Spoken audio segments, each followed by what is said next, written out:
성경 읽다가 이 부분은 그냥 넘어가자 하는 곳 다들 한두 군데쯤 있으시죠? 아마 많은 분들이 창세기 5장을 꼽으실 거예요. 끝도 없는 이름이랑 숫자만 나오니까요. 그런데 만약 이 지루함의 대명사 같은 곳에 인류의 가장 깊고 중요한 이야기가 숨겨져 있다면 어떨까요? 오늘 그 비밀을 한번 파헤쳐 보겠습니다. 창세기 5장을 딱 펼치면 드는 느낌이 바로 이거죠. 누가 몇 살의 아들을 낳고 그 후에 몇 년을 더 살다가 죽었다. 그 아들은 또 몇 살의 아들을 낳고 몇 년을 더 살다가 죽었다. 이걸 계속 반복하거든요. 읽다 보면 눈이 스르르 감기죠. 정말 오래된 공동묘지에 가서 묘비들을 하나씩 하나씩 읽는 기분이랄까요? 계속해서 귀에 박히는 이 한마디, 죽었더라.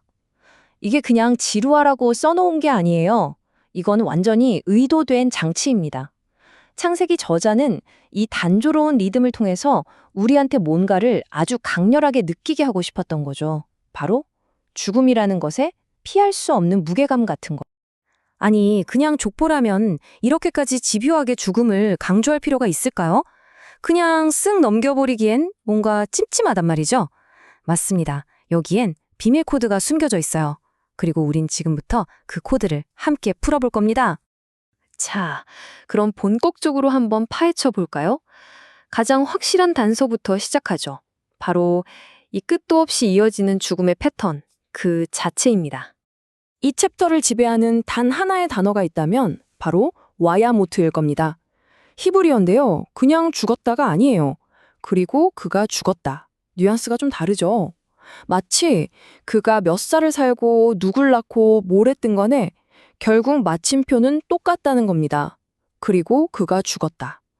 피할 수 없는 최종 판결문처럼 들리지 않나요? 자, 여기서 진짜 소름 돋는 지점이 나옵니다. 바로 이 극명한 대조 때문이에요. 기억나세요? 창세기 3장에서 뱀이 인류에게 뭐라고 속삭였죠? 너희 절대 안 죽어. 달콤한 거짓말이었죠. 하지만 불과 2장 뒤에 역사가 아주 차갑고 냉정하게 팩트체크를 해줍니다. 아담 죽었고요. 셋 죽었고요. 에노스 예외 없이 모두 죽었습니다. 역사가 증명하는 거죠. 뱀은 거짓말쟁이였습니다.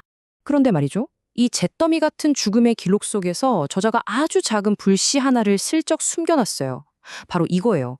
아담이 하나님의 모양과 형상대로 만들어졌고 또 자기 아들 셋을 자신의 모양과 형상대로 낳았다는 기록. 이게 왜 중요하냐면요. 보세요.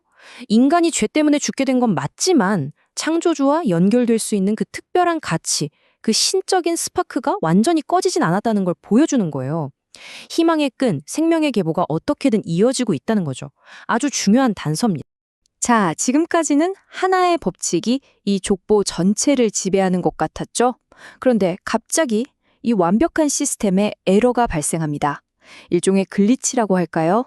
모두가 와야모트, 그리고 죽었더라는 똑같은 엔딩을 향해 행진하고 있었는데 단 한 사람, 딱 한 사람만 이 대열에서 이탈합니다. 과연 누구일까요? 그 이름은 바로 에녹입니다. 그의 이야기는 정말 짧아요. 몇 구절 안 되거든요. 근데 이 몇 마디가 창세기 5장 전체의 분위기를 완전히 뒤집어 버립니다.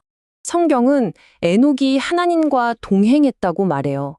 여기서 쓰인 히브리어 동사가 히트알레크인데 이게 그냥 공원에서 한가롭게 산책하는 그런 느낌이 아니에요. 훨씬 더 치열하고 능동적인 의미입니다. 스스로를 걷게 하다. 그러니까 세상의 거센 물살을 거슬러서 내 모든 의지를 다해서 하나님의 발걸음에 내 발걸음을 맞추는 거예요. 정말 강렬한 표현이죠. 그리고 진짜 중요한 게 뭔지 아세요? 에녹이 무슨 깊은 산속에 들어가서 혼자 돌을 닦은 게 아니라는 거예요. 성경은 그가 자녀들을 낳으면서 하나님과 동행했다고 콕 집어서 말합니다. 이게 무슨 뜻이겠어요? 우리랑 똑같이 애들 키우고 돈 벌고 사람들과 부대끼는 그 평범하고 정신없는 일상 속에서 그 치열한 동행을 무려 300년이나 해냈다는 겁니다. 정말 대단하지 않나요? 결말은 정말 충격적입니다. 다른 사람들처럼 죽었더라가 아니에요. 하나님이 그를 데려가셨다. 끝.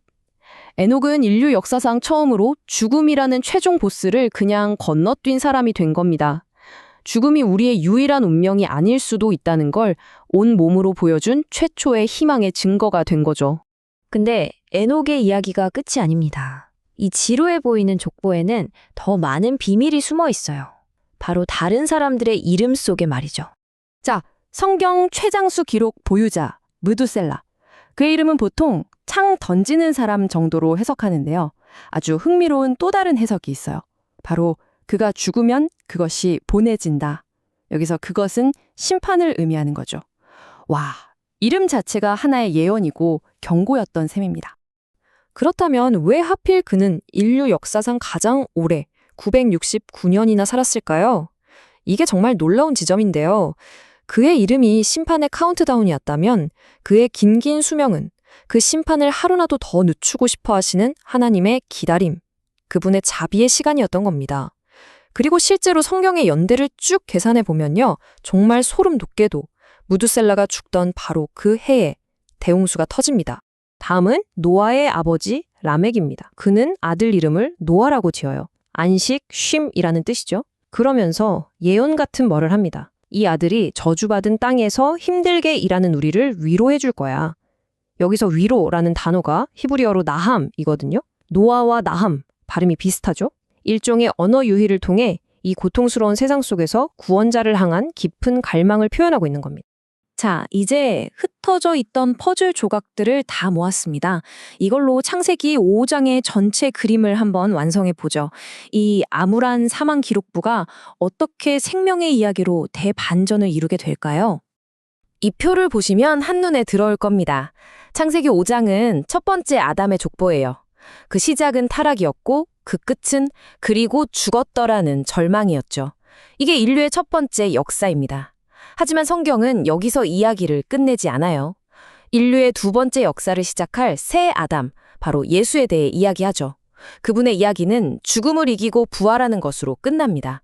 죽음의 통치에서 생명의 약속으로 패러다임이 완전히 바뀌는 겁니다. 그러니까 창세기 5장은 한편의 거대한 드라마의 서막과도 같아요. 1막, 아담의 이야기가 죽음이라는 거대한 문제를 던집니다. 2막, 에녹의 이야기가 그 죽음을 넘어설 수도 있다는 작은 희망의 불씨를 보여주죠. 그리고 마침내 3막, 새 아담의 이야기가 등장해서 그 문제를 완벽하게 해결하고 희망을 완성하는 그런 장엄한 구조인 겁니다.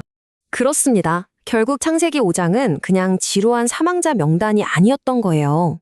오히려 앞으로 펼쳐질 인류 최고의 희망 스토리를 위한 없어서는 안 될 아주 엄숙하고 장엄한 서곡이었던 거죠.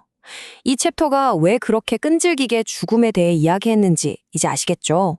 죽음이라는 문제가 얼마나 심각하고 절망적인지를 우리 뼛속 깊이 느끼게 해줘야 그 죽음을 이기는 구원의 이야기가 얼마나 감격스러운 희망인지를 비로소 깨달을 수 있으니까요. 결국 창세기 5장은 오늘 우리에게도 똑같은 질문을 던지고 있습니다. 여러분의 인생이라는 책도 지금 한 장 한 장 쓰이고 있습니다. 그 마지막 페이지, 마지막 문장은 과연 무엇으로 기록될까요? 그는 살다가 그저 죽었더라. 아니면 그는 하나님과 동행했더라. 그 마지막 후렴구를 결정하는 건 바로 우리 자신의 선택에 달려 있습니다.